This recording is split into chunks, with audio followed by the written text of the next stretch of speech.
Rien de grave pour Anne, j'espère? Pardon? Rien de grave pour Anne? Je ne saurais dire. Je dirais urgence familiale.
J'ai envoyé un message texte à Catherine hier parce que je ne sais plus qui exactement est dans les grecs, mais on voulait vous accompagner.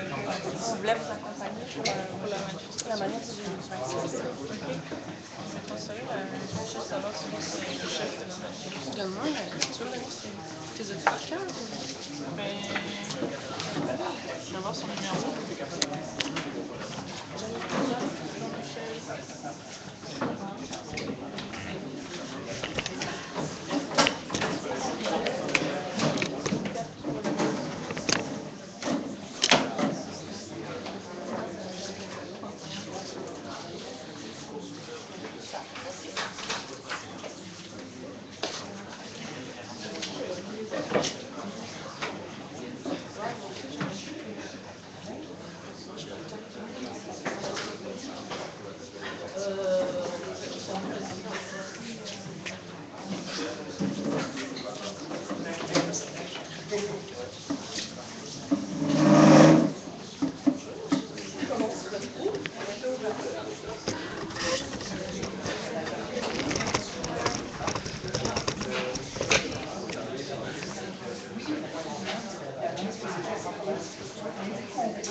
On est dans le même.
Bonjour tout le monde.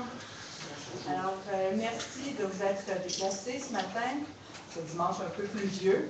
Donc, je suis Rachel Sarrazin, je suis membre du réseau Les Profs contre la hausse. Et on est donc ici, tous et toutes réunis ce matin pour dévoiler publiquement la déclaration de la base contre le sommet, donc à l'initiative du réseau Les Profs contre la hausse. Je vais expliquer brièvement le fonctionnement de la conférence de presse. Donc, Diane Amoureux, des Profs contre la hausse, va prendre la parole en premier pour en fait exprimer là, les motivations qui sous-tendent l'initiative de la déclaration. Et ensuite, il y a quelques membres des différents groupes signataires de la déclaration. On rappelle qu'il y en a plus d'une cinquantaine, en fait, groupes collectifs, réseaux alliés du mouvement étudiant qui ont accepté d'endosser cette déclaration de la base contre le sommet. Donc, différents membres de ces groupes qui vont prendre la parole, donc à tour de rôle pour quelques minutes. On aura donc Claude Perron, des Fêtes blanches Carré Rouge, suivi de Lisette Guertin, des Mères en colère et solidaires. Il y aura aussi Sophie Desbiens, des Infirmières contre la hausse. Quelqu'un de la PAC, donc l'Assemblée populaire et autonome de quartier du plateau Mont-Royal, François Genet, mais d'autres APAC ont aussi endossé la déclaration. Donc, François Genet prendra la parole. On entendra aussi Blandine Parchemal de l'ACÉ, l'Association pour une solidarité syndicale étudiante. Et finalement, Anne-Marie Lesseau, des Profs contre la hausse, nous lira donc la déclaration de la base contre le sommet. Christian Goyette, oui, pardon, j'ai oublié une intervenante, donc Alexa Conradi de la Fédération des femmes du Québec aussi, donc est avec nous.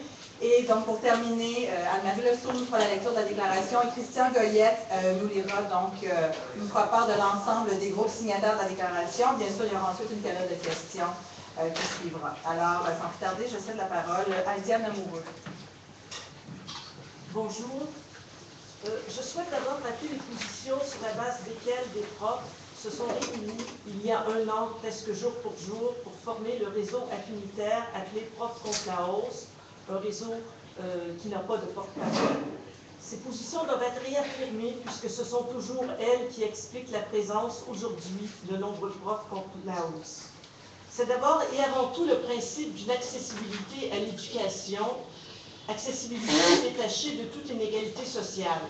C'est en vertu de ce principe que nous avons refusé et que nous refusons toute hausse brutale ou indexée des droits de scolarité et la marchandisation de l'éducation, de la connaissance et des institutions d'enseignement.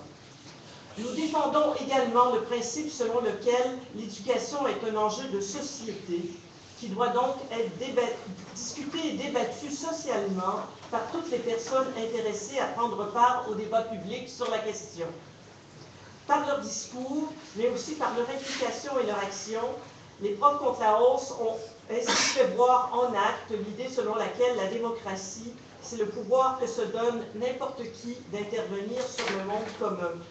La démocratie ne se limite pas à la démocratie représentative et parlementaire, à la consultation des bons partenaires, c'est-à-dire ceux que le gouvernement choisit, surtout si elle est fortement encadrée et balisée selon des modalités fixées par le pouvoir en place. La démocratie, c'est le pouvoir que nous avons pris, que nous prenons et que nous prendrons, et avec lequel nous agissons sur notre monde et à la faveur des ressources qui sont à notre disposition. La rue, les manifestations et toutes les assemblées délibératives que nous avons payées depuis l'année dernière sont les plus visibles pour la plupart des sujets collectifs signataires de cette déclaration. Ce sont des instruments politiques et démocratiques sans lesquels notre discours ne serait pas audible. Nous ne comptons pas les abandonner, même si on devine qu'on tentera encore une fois de minimiser notre importance, qu'on tentera de nous marginaliser et de nous rendre invisibles, de nous contrôler, de disperser les attroupements qu'on déclarera sans doute illégaux et de réprimer les plus entêtés parmi ceux et celles qui refusent de séparer politique, rêve et rage. D'autres organisations participeront au sommet, dont certaines d'ailleurs qui ont signé la déclaration. Nous ne nous opposons pas à leur participation puisque nous comprenons que dans le contexte actuel, ceux qui refusent d'y aller se retrouvent disqualifiés publiquement, voire traînés dans la boue. Nous ne nous opposons pas à un sommet, un autre sommet, mais nous nous opposons à un sommet, un autre sommet dont l'objectif évident est de construire une image publique d'un dialogue factice autour d'une table afin de légitimer des décisions qui sont déjà prises, de rétablir un rapport de force qui soit favorable au pouvoir institué, de réduire à une portion congrue les conflits qui traversent la société et d'étouffer l'indignation, les rêves et la conviction qu'un autre monde est possible. Les élites dirigeantes ne pourront pas tenter de faire croire que la société civile, sauf exception, a contribué à la mise en place de prétendus consensus, qui ne sont rien d'autre, on peut s'en douter, que des réformes structurelles, impopulaires et néolibérales. Le débat qui marque la société québécoise sur l'éducation a eu lieu en grande partie pendant des mois, dans la rue et sur une multitude de tribunes que des personnes ont occupées. À ce débat, la plupart des membres du parti actuellement au pouvoir, il faut le dire, ont participé d'une manière pour le moins secondaire, souvent comme des observateurs, d'abord et avant tout soucieux de leur accession au pouvoir et de leur positionnement stratégique sur l'échiquier parlementaire québécois. Depuis le printemps, le PQ nous a habitués à des volte-face aussi inexpliquées qu'improvisées, montrant ainsi que ses visées sont d'abord et avant tout électoralistes. Il reprend du gouvernement précédent non seulement son attitude de mépris face à toute autre tribune de dialogue, mais aussi sa manie des coupures budgétaires, on l'a vu dans le budget Marceau, et également de la novlangue. L'année dernière, une grève était un boycott de cours. Cette année, une indexation s'appelle un gel. Est-ce que les réformes qui nous sont proposées constituent un projet de société à la hauteur des vues élaborées dans le mouvement historique de 2012? Est-ce que c'est ça qui a porté des dizaines de milliers de personnes dans cet élan de solidarité et de générosité qu'a été le printemps érable? Est-ce que c'est ça qui a amené les gens à retrouver un sens de l'action politique et à renouveler les formes de l'implication citoyenne et de la prise de parole collective? Est-ce que les 3000 personnes judiciarisées en raison de la violation régulière des libertés fondamentales par les forces de l'ordre se sont battues pour ça, cette paralysie revendiquée au service de politiques néolibérales? Nous sommes ici pour répondre non. Nous poursuivrons notre engagement, nos luttes, nous gardons intactes nos espérances. Merci.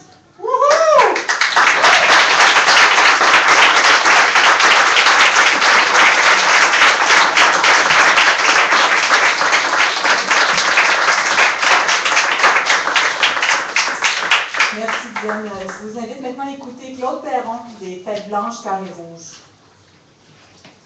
Alors, bonjour tout le monde.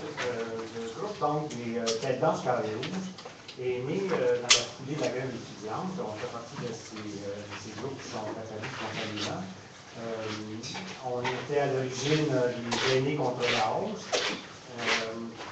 Et on s'est organisé donc spontanément. Puis on a rapidement pris à notre compte les revendications des étudiants. En particulier, la question de la gratuité scolaire, ou à tout le moins le gel dans une perspective de gratuité scolaire, c'est-à-dire un accès libre, qu'on voudrait, nous, massif à l'enseignement supérieur, pour toutes celles et ceux qui le désirent et qui en ont la capacité. L'autre objectif, l'autre revendication du mouvement étudiant, c'était de considérer le savoir comme un bien commun et non pas comme un objet de marchandisation. Donc, l'accès à l'enseignement supérieur, l'éducation générale, devrait être un droit. D'ailleurs, le Québec est signataire de 2 conventions internationales à cet effet. Troisièmement, la troisième revendication, c'était de revoir le rôle ou la gestion de type affairiste des universités. Là-dessus, qui devrait être les universités donc au service du bien commun. La seule phrase du recteur de l'Université de Montréal à l'effet que les universités devraient être au service des entreprises aurait de quoi soulever l'indignation de tous et de tous. Alors, ces questions-là ne sont pas abordées dans le cadre du sommet. Ce sont des questions fondamentales que les étudiants ont soulevées, qui ont été reprises par plein de groupes dans le cadre du printemps hiver. Ces 3 questions-là, entre autres, ne seront pas reprises dans le cadre du sommet, qui devient une espèce de simulacre de débat, une grand-messe médiatique, et de ça, nous ne sommes pas dignes. Alors, je conclurai en disant que les Têtes Blanches ont déjà vu neiger.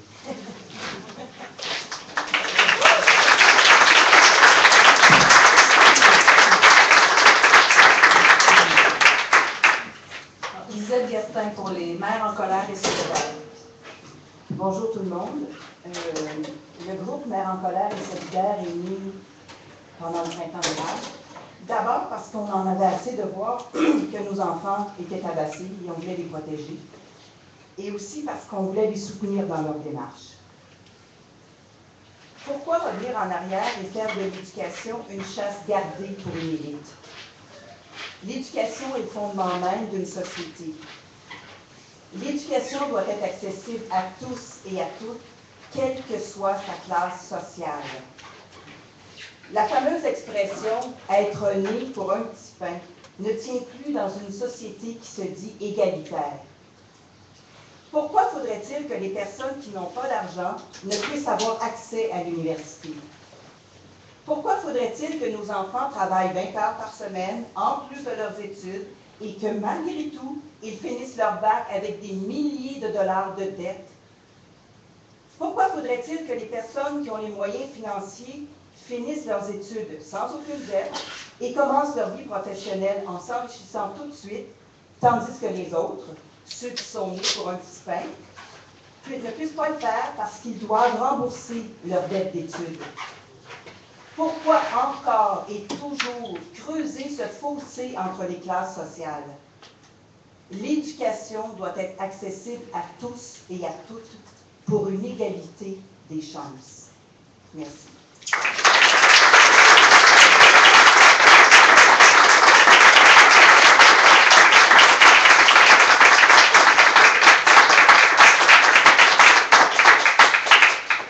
À ma gauche, Sophie Desbiens pour les infirmières contre la hausse.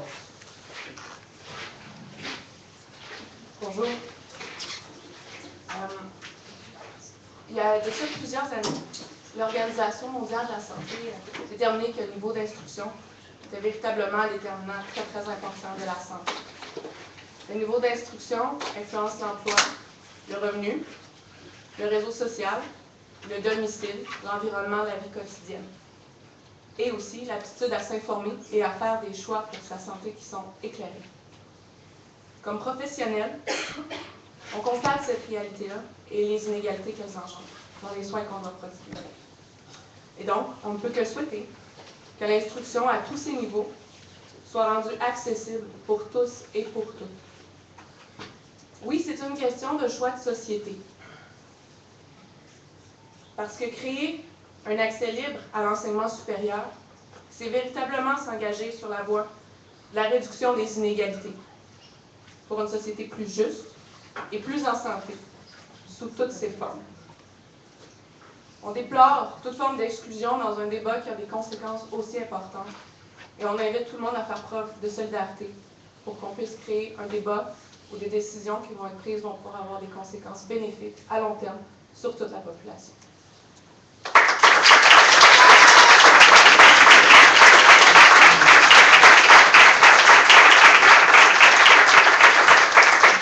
donne la parole maintenant à Alexa Conradi de la Fédération des femmes du Québec. Contrairement à la plupart des gens ici, la Fédération des femmes du Québec n'est pas née durant le printemps arabe, mais bien en pleine révolution tranquille. La FFQ est née en 1966, alors que, en fait, les premiers balbutiements du mouvement féministe au tout début, dans la première vague, étaient pour l'accessibilité des filles à l'école, aux études. Et donc, un des éléments au cœur d'un projet féministe de société qui s'est répété au fur et à mesure qu'on a avancé au Québec, c'était pour s'assurer que les filles et les femmes aient accès à l'université, accès à des études, et que leurs études leur permettent d'avoir accès à la société dans son ensemble. Donc, la FFQ a adopté, il y a plusieurs années, une perspective en faveur de la gratuité scolaire. On a été partie prenante des luttes étudiantes de tout le printemps. Et si on est là aujourd'hui, c'est qu'on constate qu'ici et ailleurs dans le monde, les politiques d'austérité ont un impact assez sévère sur les femmes. Ces politiques d'austérité qui créent des inégalités nouvelles alors qu'on avait fait du chemin. Et la question de l'éducation est au cœur des politiques d'austérité dans la mesure qu'on dit que les déficits zéro est le cadre par lequel tout doit être discuté. On ne discute pas de la finalité de l'éducation, on ne discute pas du débat public d'accessibilité à l'éducation, on choisit plutôt de travailler dans le cadre unique du déficit zéro. Et le déficit zéro est un outil pour fermer l'accessibilité à l'éducation et qui nous amène donc aujourd'hui à avoir à faire face à une possible indexation des frais de scolarité. Pour les femmes, la question de l'accès à l'université est un des outils importants pour l'égalité.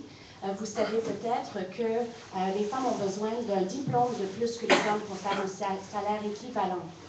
Donc, ça veut dire que très souvent, si les femmes veulent faire un salaire équivalent, elles doivent non seulement avoir un bac, mais elles doivent avoir une maîtrise.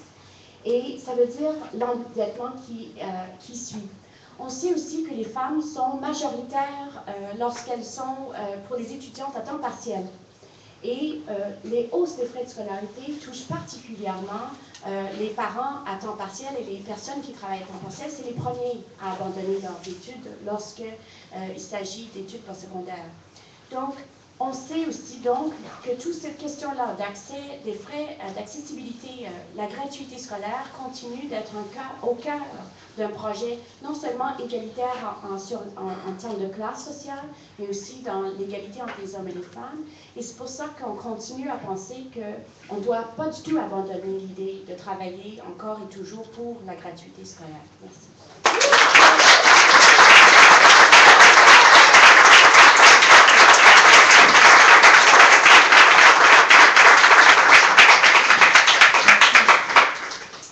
François Genet, de l'Assemblée populaire et autonome du quartier Plateau-Mont-Royal. Oui, bonjour. Alors, les assemblées de quartier sont apparues dans la foulée de la mobilisation citoyenne en réaction à la loi 78, le projet de loi 78 du gouvernement précédent. Et donc, il y a eu donc le mouvement des casseroles, la première ministre devrait s'en rappeler. les assemblées de quartier fonctionnent sur une base affinitaire, c'est-à-dire que les gens y participent à titre individuel. Donc moi, ici, aujourd'hui, je ne suis pas un représentant de mon assemblée de quartier, je suis simplement un représentant de participants. Donc, il y a l'assemblée sur le plateau, il y en a dans d'autres environs, Hochelaga, dans différents quartiers de Montréal. Il y a aussi l'assemblée de Montréal, pour ceux qui sont à 100 quartiers. Ces mobilisations-là citoyennes, ça veut dire quelque chose. Ce sont des espaces démocratiques où les gens peuvent se parler et il faut en tenir compte. Dans la société actuelle, on est tous très occupés, on a un souci d'efficacité, on martèle. C'est important d'avoir de l'argent pour financer nos services.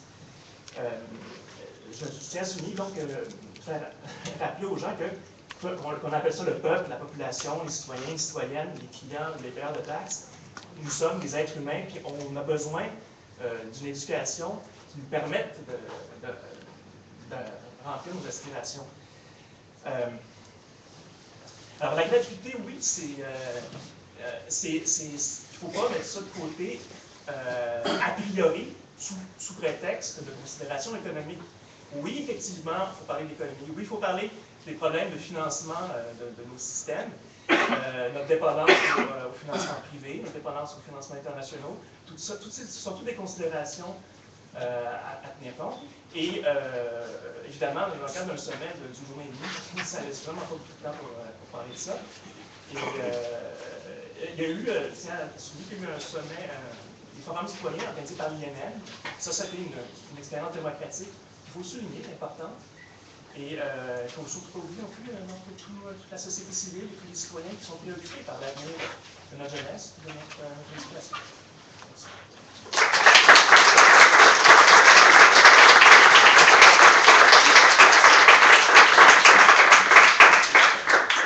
Merci. Écoutons maintenant Blandine Parchemal de l'AC, donc l'Association pour une solidarité syndicale étudiante. Bonjour à toutes et à tous. Donc, l'AC tient ici à exprimer son appui à la déclaration des professeurs contre la hausse. Cette déclaration qu'on va voir tout à l'heure, puis qui reprend un certain nombre de points critiques qu'on a déjà formulés ces dernières semaines, à savoir un sommet avec une absence de réel débat de fond, un sommet où ce sont des querelles de chiffres qui sont au devant. Au lieu de nous demander quelle devrait être la mission des universités, le rôle des universités, ce qu'on se pose comme question, c'est à combien doit s'élever la facture étudiante. On ne se demande pas quelles universités voulons-nous, est-ce qu'on veut d'une université entreprise, d'une université comme au lieu de diffusion d'un savoir et de la connaissance. Mais à nouveau, ce qui revient devant la scène, c'est la question de la juste part des étudiantes et des étudiants. Or, on aurait pu s'attendre à aller plus loin après 6 mois de grève et 6 mois de lutte. De la même façon, après 6 mois de manifestation, avoir un sommet d'une journée et demie, c'est pas mal décevant. On s'est attendu à un long sommet, aussi un sommet avec pas des orientations prédéfinies, un sommet où pas certaines options sont exclues, comme celle de la gratuité scolaire, alors que différentes études ont montré que c'est envisageable. Un sommet non entrecoupé de coupures au préalable. Donc, alors que ce sommet aurait dû être le sommet des citoyens et citoyennes, ceux qui ont manifesté durant tout ce printemps, finalement, on se rend compte que c'est le sommet du gouvernement, d'un gouvernement omnibulé par le déficit zéro, d'un gouvernement qui nous propose sur la table seulement des hausses et voilà, pas de véritable débat. Et c'est dans ce cadre-là, d'ailleurs, qu'on vous invite à manifester ce mardi 26 février à 14h contre ce sommet de l'indexation. Merci.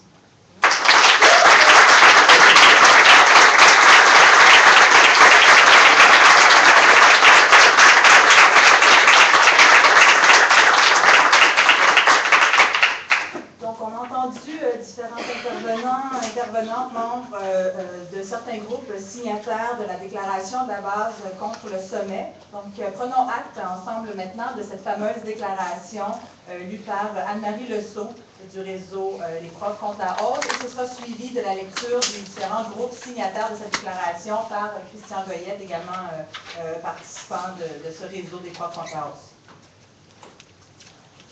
Nous sommes du nombre de ceux et celles qui ont pris part à notre façon au débat public ouvert par le Printemps érable. Ce débat a eu lieu tant au sein d'organisations déjà existantes que de collectifs qui ont vu le jour à cette occasion. Encore aujourd'hui, nous avons la conviction qu'un tel débat a eu lieu parce que la grève générale illimitée des étudiants et tout le mouvement populaire qui l'a accompagné ont ouvert et imposé un véritable espace politique de réflexion, de débat et d'action. Un vent d'espoir, de mobilisation et de création a balayé le Québec. De nombreuses expériences d'autonomie et de démocratie ont pu se développer, que ce soit dans les assemblées générales étudiantes, les collectifs d'action, les assemblées populaires autonomes de quartier. Les intelligences citoyennes se sont exprimées et des liens de solidarité se sont tissés à travers le désir d'imaginer l'avenir plutôt que de gérer le présent. 50 ans après le rapport Parent, toute une frange de la société s'est réappropriée le projet qui vise à faire société à travers l'éducation. Comment traduire la vitalité de ces échanges et la créativité de l'action collective dans un sommet rendu nécessaire pour répondre au mouvement, mais qui ne vise au fond qu'à l'enterrer et à le faire disparaître de nos mémoires? Comment se satisfaire d'un tel ersatz de débat public alors que l'enjeu est complexe et aurait nécessité une autre arène de discussion? Au printemps dernier, nous parlions d'une éducation accessible, publique et de qualité. Nous interrogions son rôle et ses fondements. Aujourd'hui, le gouvernement ne peut que reprendre le discours d'un gouvernement précédent et poursuivre sa politique de coupure budgétaire aveugle. Il nous abreuve d'un raisonnement comptable qui se réduit à chercher des moyens pour positionner le Québec dans l'économie du savoir. Encore une fois, le Parti québécois sort la recette du sommet pour clore le débat et faire taire la parole citoyenne. Plutôt qu'à un débat public, nous assistons à une entreprise de relations publiques. Comment transformer la générosité, l'audace, l'inventivité, le courage et l'envergure d'analyse du printemps érable en colonne de chiffres et en une vision affairiste de la gouvernance universitaire? Aujourd'hui, comme l'année dernière, deux visions de l'éducation et de la société se confrontent, mais l'une occupe tout l'espace institutionnel et médiatique, alors que l'autre est occultée. Nous estimons important de poursuivre nos réflexions et nos mobilisations face aux visions marchandes et utilitaristes que soutient le gouvernement. Nous voulons réaffirmer la nécessité d'une vision humaniste et démocratique de l'éducation. Une brèche a été créée par le printemps érable dans le credo néolibéral. Nous voulons la maintenir ouverte et même l'élargir.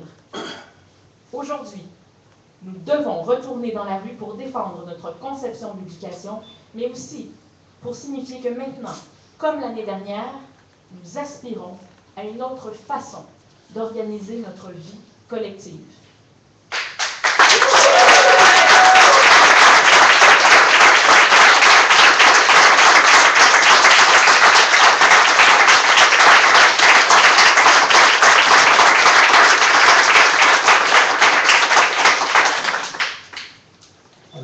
Voici la liste des groupes et organisations signataires de cette déclaration.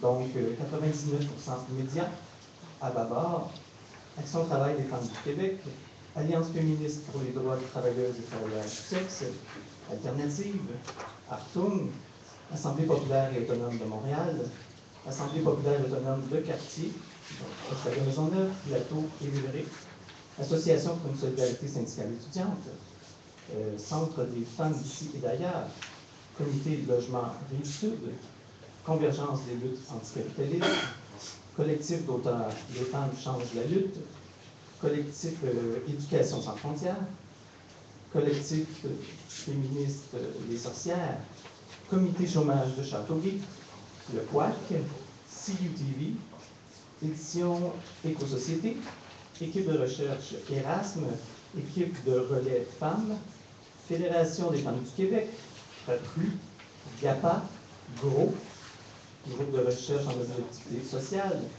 Groupe interdisciplinaire de recherche sur l'antiféminisme, Ibris Théâtre, Infirmières contre la hausse, La Pointe libertaire, Le 22 on ferme, L'ère des centres de femmes, Luxe éditeur, Mayapart, Maison La Virevolte, Mère en colère et solidaire, Moustache, Nouveau cahier du socialisme, Parents en classe, Pink Bloc Montréal, Politics and Care, Reste-toi à gauche, Regroupement intersectoriel des organismes communautaires de Montréal, Regroupement des ressources alternatives en santé mentale du Québec, Revivre dans la nuit, Les Sardines, Banque très compacte, et les derniers, Tête blanche, carré rouge.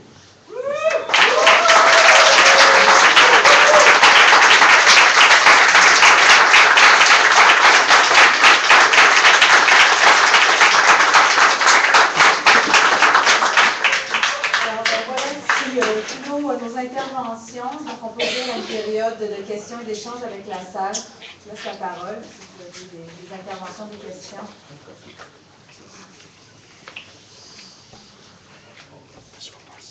Oui, question ici du Guillaume Beauvais-Côté du Devoir. Je ne sais pas exactement à qui l'adresser, mais considérant le fait que le sommet va se tenir demain mardi selon le programme qui a été établi, vous attendez quoi néanmoins? Qu'est-ce qui serait pour vous un bon résultat malgré tous les bémols que vous mettez ce matin? Qu'est-ce qui serait quand même un résultat positif pour les gens que vous représentez pour vous? Peut-être prof contre la haute. Un résultat positif pour nous, mais on sait très bien que ça n'arrivera pas, ce serait la gratuité scolaire, ou à tout le moins un gel réel des frais de scolarité. Bon, et ça serait aussi de ne pas penser que ça clôt le débat, mais d'ouvrir vraiment, à partir du sommet, un débat public réel, inclusif, sur la question de l'éducation. Bon, on ne se fait pas trop d'illusions par contre. Donc, idéalement, ce serait simplement une étape vers justement un débat plus large. Pour nous, c'est important de ne pas clore le débat qui a été ouvert. Il est trop étroit dans sa forme actuelle, dans laquelle le gouvernement a choisi de retenir, et l'ouverture, mais en fait, l'objectif de ce sommet, ce n'est pas un objectif d'ouverture, c'est un objectif de clôture. Bon. Nous, ce qu'on aimerait, c'est que ce soit de l'ouverture et qu'il y ait des décisions qui correspondent aux attentes du mouvement. Ce n'est pas pour rien que les gens se sont mobilisés durant plus de 6 mois.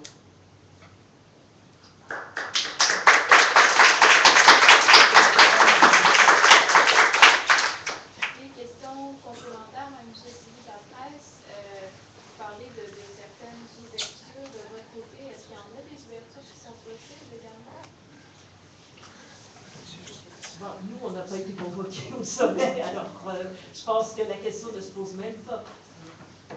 Donc, on écarte toute possibilité de discussion dans le futur également, ou qu'est-ce qui sera envisageable? Est-ce qu'un compromis, ça peut arriver? La question, ce n'est pas de s'opposer au compromis. La question, c'est de dire que le débat doit venir avant le compromis. Et là, on n'a pas de véritable débat. Les enjeux sont... Ce qui a été soulevé au printemps, ça a été bien sûr la question des frais de scolarité, mais plus généralement la question des finalités de l'éducation. Et les finalités de l'éducation sont complètement évacuées du document gouvernemental. Et la question des frais de scolarité est tellement enrobée dans un langage technocratique qu'elle n'est pas vraiment posée. Oui, je suis tout à fait en accord avec ce qui vient d'être dit. Mais pendant toute la grève et le printemps, ce qu'on demandait, c'était des états généraux. Il y a un vrai débat public sur plusieurs mois. Sur le rapport par an, on est d'une commission sur 5 ans. Là, c'est une journée et demie. Comme on vient de le dire, là, nous, ce qu'on aurait vraiment voulu, c'est que l'ensemble des citoyens et citoyennes qui ont manifesté dans 6 mois puissent avoir un droit de parole. Que ce ne soit pas simplement quelques personnes, que la seule chose qu'on cherche, que ce ne soit pas un consensus qui n'existe pas parce que justement, il y a eu différentes positions qui sont exprimées durant le printemps. C'est ça qu'on voit comme revendication future après le sommet. Fait que la revendication des états généraux reste comment? Oui, parce que c'est pas ce qu'on a eu.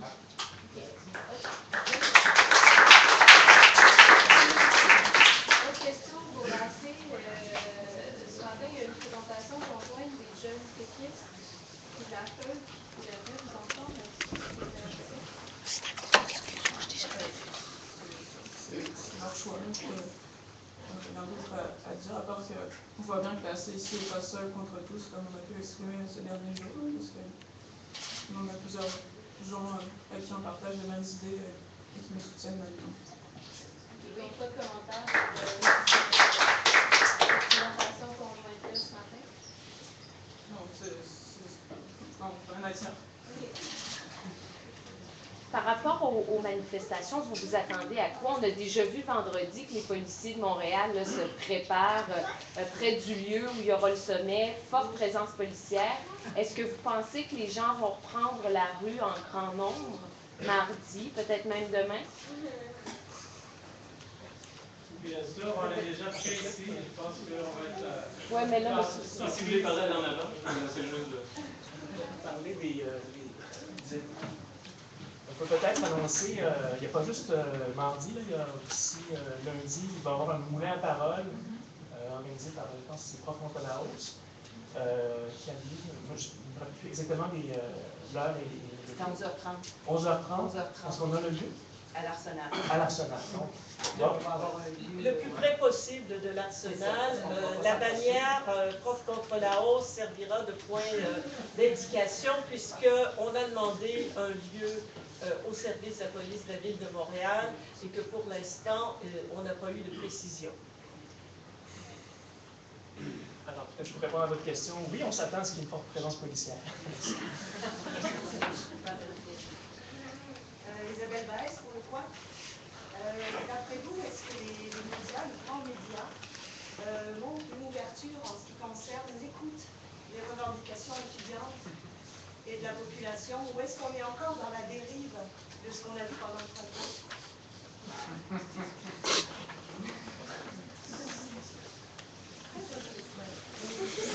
Bon, il y a des médias ici, on s'en réjouit et on espère que notre discours sera bien rendu. Je pense qu'il faut, il est impératif, et c'est l'essence de la déclaration, de continuer à faire vivre le débat que nous avons soulevé, et c'est cette idée que nous défendons aussi ici actuellement. Nous voulons continuer à réfléchir à ce qui a été soulevé, amené, et un sommet, bien que l'enfer est pavé de bonnes intentions, d'une journée et demie, et un temps très limité pour discuter des enjeux aussi importants que l'éducation. Et l'idée, ce n'est pas de fermer le discours, au contraire, nous voulons l'ouvrir et nous invitons la population et l'ensemble de la population qui se sent interpellée par le débat à venir manifester avec nous. L'idée n'est pas de chercher une confrontation, l'idée est d'occuper l'espace public, citoyen, politique, par des actions et des réflexions. Et vous êtes tous invités, citoyens, citoyennes, journalistes, journalistes, à venir également festoyer, réfléchir avec nous sur les enjeux qui vous concernent aussi.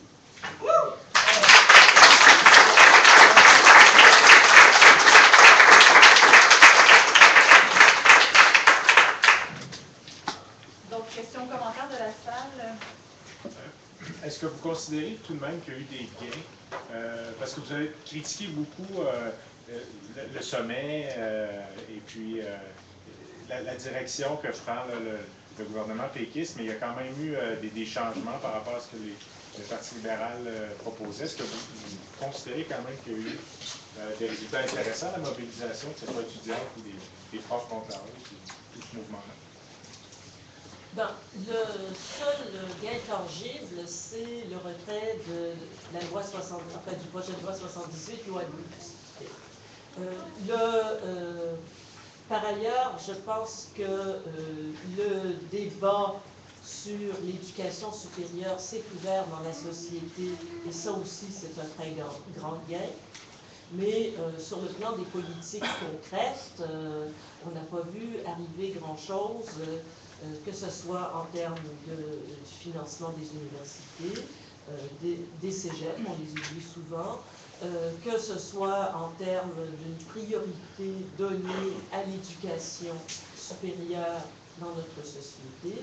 Et surtout, il y a encore plein de gens qui font face à des accusations et le gouvernement n'a pas jugé bon, même s'il a rappelé la loi, d'amnistier tout le monde. Alors, on a encore on n'a pas eu beaucoup de résultats concrets. Mais j'aimerais ajouter qu'une part importante des gains, en fait, de cette mobilisation-là, se trouve aujourd'hui devant vous. En fait, c'est un aspect qu'on ne retrouve pas souvent sur la scène publique. C'est la création de réseaux de collectifs de solidarité forts, populaires, qui se maintiennent et qui, comme disaient d'autres intervenants, gardent ouvert le débat et la réflexion sur les enjeux qui ont été soulevés par la mobilisation. Donc, voici l'expression de ça aujourd'hui. Justement là-dessus, Alexa Connery de la Fédération des femmes du Québec, moi je suis en tournée à travers le Québec en ce moment, puisque moi je trouve qu'un des gains fondamentaux quand même du printemps, c'est la soif de changement, c'est la soif de l'implication citoyenne, c'est le désir de participer à cette vie publique, de débattre, de discuter et de ne pas laisser uniquement ces décisions aux soins des gens élus. Que la démocratie aujourd'hui doit être menée de manière à inclure la population tout au long des processus de décision et d'orientation. Et cette soif-là, on le sent partout où on va. Alors, je pense que ça, c'est un des magnifiques gains du mouvement étudiant.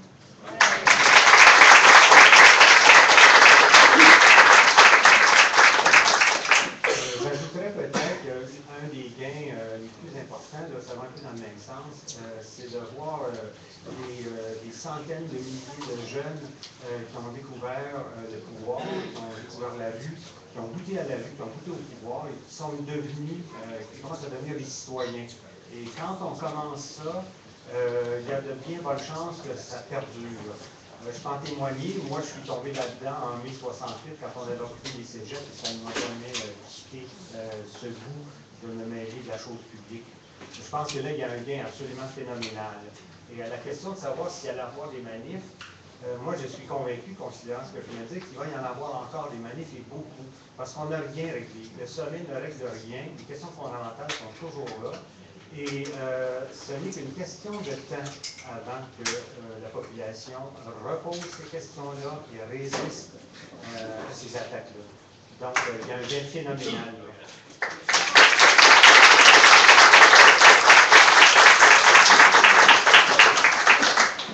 Par rapport à la question sur la question de menace de la police ou les préparations de la police, je pense que ça demande deux choses. Premièrement, c'est que le gouvernement se distance de la population. Quand il est près de la population, il n'y a pas besoin de la police. Deuxièmement, aussi le mouvement de l'année passée, ça démontre que même avec la utilisation brutale de la force, le gouvernement n'a pas réussi à réprimer des gens. Et même chose ailleurs, c'est pas avec l'armée, c'est pas avec la force, c'est pas avec l'assassinat de milliers de gens qu'on calme les gens. Ça fait les effets inverses et je crois fortement que le 25 et le 26, il y a bien des gens qui vont être présents dans la rue.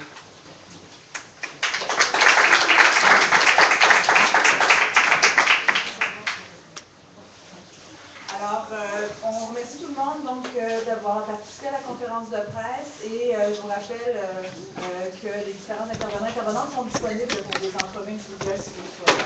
Alors, merci.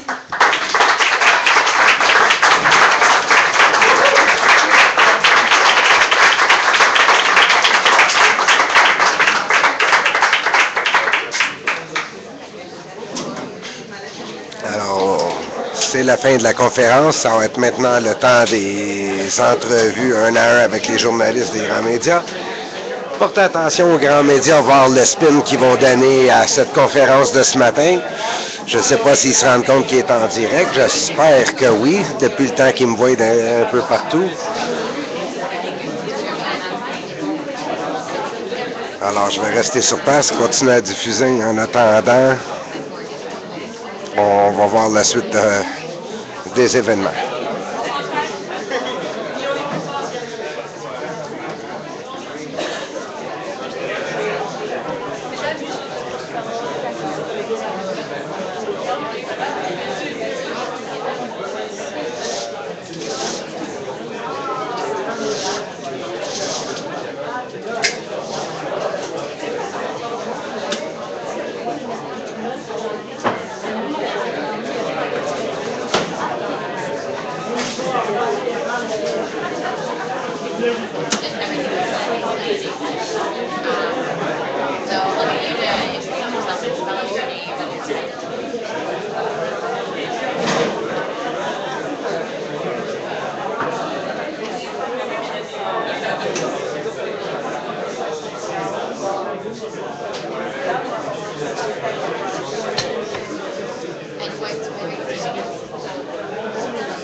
Je viens d'ouvrir mon social stream.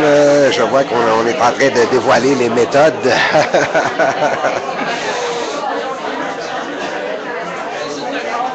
Alors, à travers le brouhaha, il y a deux entrevues qui sont en train de se faire par les grands médias. Je vous répète de porter attention au spin qu'ils vont donner à la conférence de ce matin. Vous avez pu entendre que le groupe 99 Médias est signataire de la déclaration de la base contre le sommet. Alors, je suis très curieux de voir comment est-ce que ça va se jouer. Alors, sur ce, je vais mettre fin à cette web diffusion. Je vous remercie tous d'avoir été à l'écoute ce matin de la conférence des profs contre la hausse et de plusieurs autres groupes affinitaires pour dénoncer le sommet de l'éducation qui va se tenir demain et après-demain, lundi 25 et mardi 26 à l'Arsenal. Alors, merci tout le monde d'avoir écouté et on se revoit en ligne.